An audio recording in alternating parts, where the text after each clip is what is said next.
आदरणीय जिला जज महोदय, अपर जिला जज महोदय, बार के अध्यक्ष महोदय, यहाँ उपस्थित सम्मानित न्यायिक अधिकारीगण,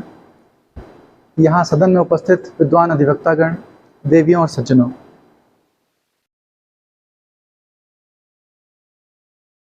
विकासनगर में आप सभी अधिवक्तागण जो न्यायिक कार्य में मुझे सहयोग दे रहे हैं, मैं जो आपसे सीख रहा हूं और जो कार्य करने का अनुभव है वो बहुत अच्छा है। मैं आशा करूंगा कि आपका ये सहयोग मुझे आगे भी मिलता रहे।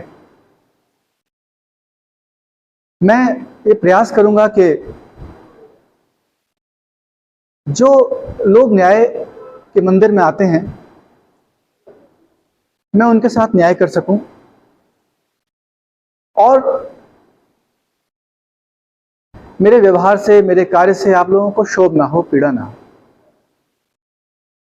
बस इस न्याय की जो प्रक्रिया है उसमें मैं आपसे सदैव सहयोग की आशा करूंगा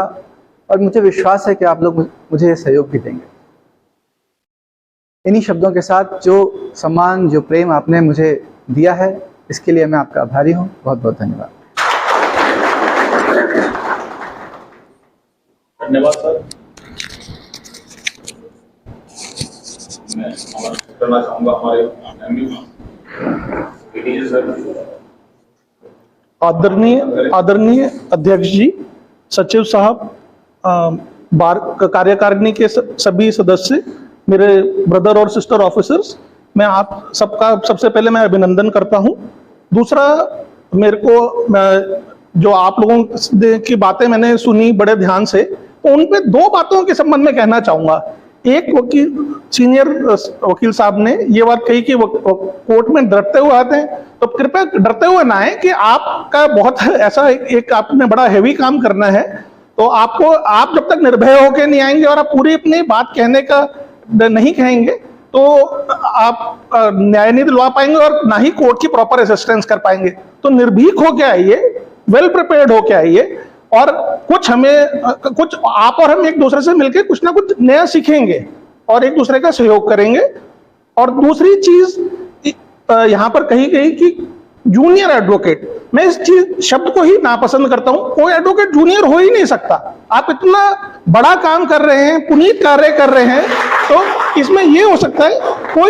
कोई एडवोकेट यंगस्टर हो सकते हैं कि किसी की प्रैक्टिस कम हो सकती है, किसी की ज्यादा हो सकती है, कोई हमारे एडवोकेट और एक्सपीरियंस्ड हो सकते हैं, बहुत नॉलेजेबल हो सकते हैं। लेकिन ये एक ऐसी चीज है कि ज्ञान बढ़ाना हमारे हाथ में है कि एक दूसरे से हम सीख सकते हैं, पढ़ सकते हैं, बुक्स हैं, सब अवेलेबल है। केवल इच्छा शक्ति की जरूरत है कि जो गूगल है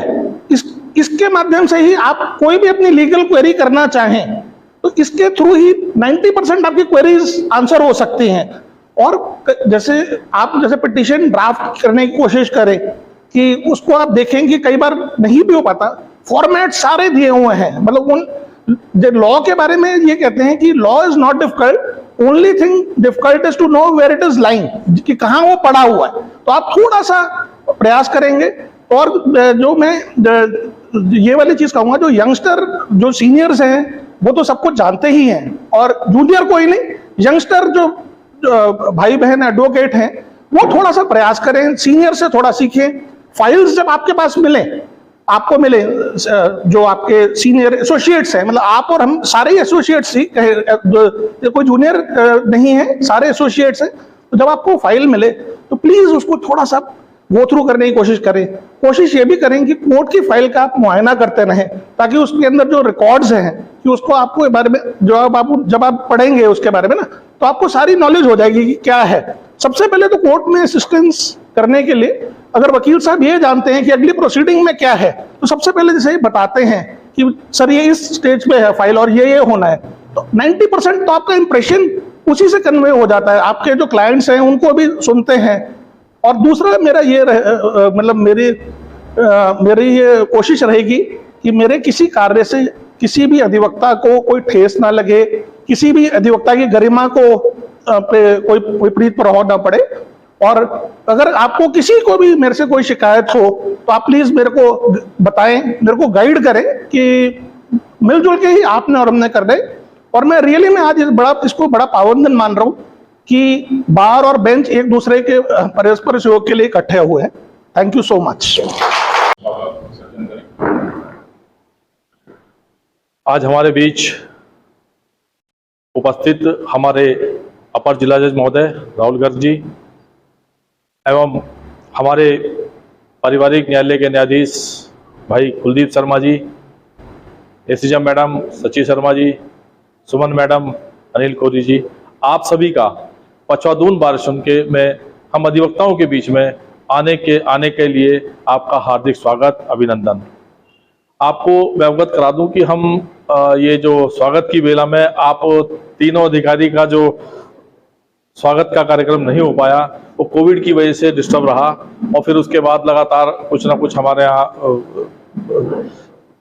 कम्युनिकेशन नहीं हो पाया, तो इस वजह से वो डिले हो गया। फिर हमने कहा जब डिले हो गया, जब नए आएंगे तो हमने कहा सबका, तो इसलिए आज केवल जो स्वागत समारोह है ये केवल हमारे दो न्यायिक अधिकारी का नहीं है बल्कि आप सबका भी हमारे पचवादून बार में उपस्थित होने पर हार्दिक स्वागत, अभिनंदन है। वो केवल इसलिए छूट गया था कि जब हमें पता था कि मार्च में अब नया पूरा बैच चेंज होना है, तो बल्कि अभी जब विदाई समारोह, तो मैंने उस दिन मैडम से कहा था कि हो सकता है मैं जल्दी विदाई समारोह भी करना पड़े, लेकिन वो किन्हीं कारणवश वो परिस्थितियां हैं कि नहीं है। तो और मैं अपने पूरी पचवादून बार की तरफ से ये आपको आश्वासन दिलाना चाहता हूं कि हमारे अधिवक्ता, सभी अधिवक्ता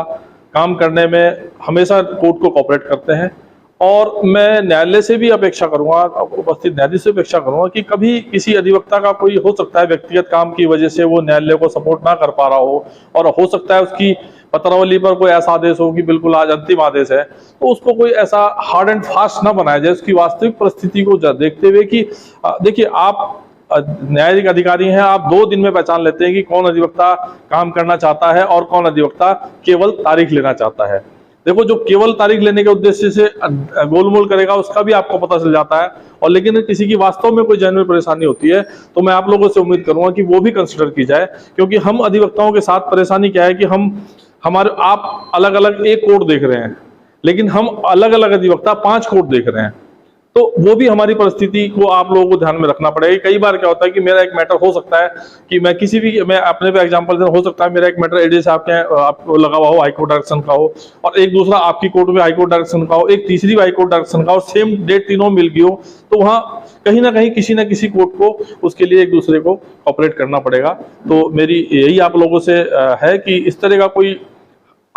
हार्ड एंड फास्ट आदेश होने से किसी भी अधिवक्ता के फिजिक्स पे या उसके किसी कंडक्ट पर कोई फर्क नहीं पड़ता। उसका नुकसान डायरेक्ट और डायरेक्ट किसको होता है, वो वादकारी को होता है। और हमारा और आपका उद्देश्य केवल इतना होता है कि हम हर हाल में वादकारी का हित सर्वोपरि रखें। ऐसा ना हो कि किसी अधिवक्ता की निजी व्यवस्था के कारण या उसकी लापरवाही के कारण किसी वादकारी का अहित हो जाए। तो बहुत ना कहते हुए पुनः हम फिर कभी बैठेंगे, बहुत सारे हमारे अगर कोई किसी की समस्या विचार होगा तो लिया जाएगा। और बहुत ना कहते हुए आप सभी का पुनः पचवादून बार में उपस्थित होने पर हार्दिक स्वागत, अभिनंदन, और प्रयास करेंगे कि बार और बेंच के संबंध हमेशा मधुर रहें। और जब आप यहाँ से जाएं तो विकास नगर पचवादून बार के सभी अधिवक्ताओं की अच्छी यादें आप साथ लेकर जाएं। कांटपाल जी, अनिल कांटपाल जी मेरे छोटे भाई, तो इन्होंने भी एक, हालांकि मुझे जानकारी थी, हमारे प्रदेश से उत्तराखंड के हमारे जो हाई कोर्ट के जज थे, अब वो सुप्रीम कोर्ट में वो जज हो गए हैं, तो उसके लिए हम सभी उत्तराखंड वासी अपने आप को गौरवित महसूस कर रहे हैं। तो उसके लिए मैं सभी सदन से अनुरोध करूंगा कि उनके सुप्रीम कोर्ट में नियुक्त होने के लिए जोरदार तालियों से उनका, और ये भी उम्मीद करूंगा कि हमारे बीच बैठे और न्यायिक अधिकारी कोई हाई कोर्ट जाए और कोई सुप्रीम कोर्ट जाए तो हम पुनः उनका यहाँ उनकी गैर मौजूदगी में भी हम याद करें कि उस दिन हमारे साथ बैठे थे और आज सुप्रीम कोर्ट में चले गए, हाई कोर्ट चले गए।